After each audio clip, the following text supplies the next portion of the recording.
Nisse 544 werd in 2020 geboren als Nisse T. van de Boppenlanden en gefokt door Roelof en Joukje Tjitsma.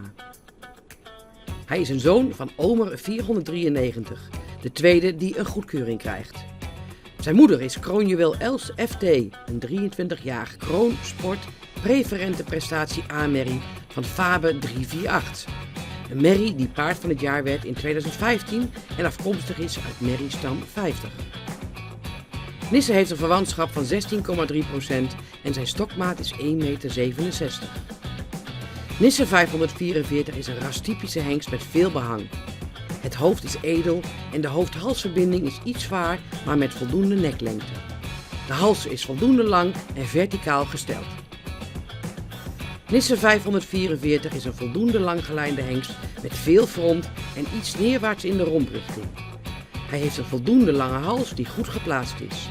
In het middenstuk is hij iets week, maar hij gebruikt zijn rug wel goed in beweging.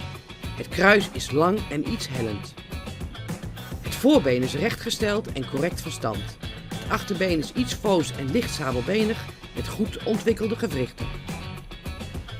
Nisse heeft zijn centraal onderzoek als 4-jarige hengst doorlopen. Het is een hengst met veel instelling. Hij is werkwillig en beschikt over goede basisgangen.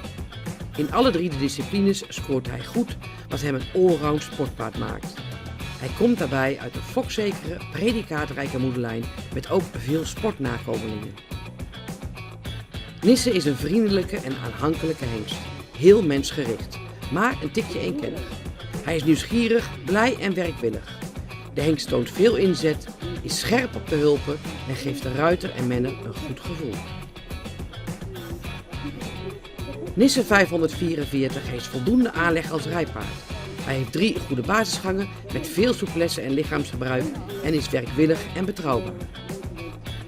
Nisse 544 heeft als menpaard veel aanleg waarbij de stap iets meer bevestigd kan worden, met name in het voorbeen.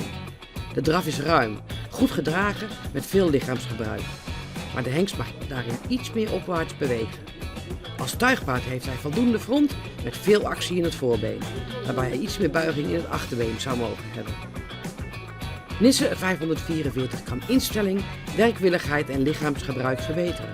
Hij komt uit een predicaatrijke merrielijn waarin sport zit verankerd en hij kan met zijn lage verwantschap voor bloedverspreiding zorgen.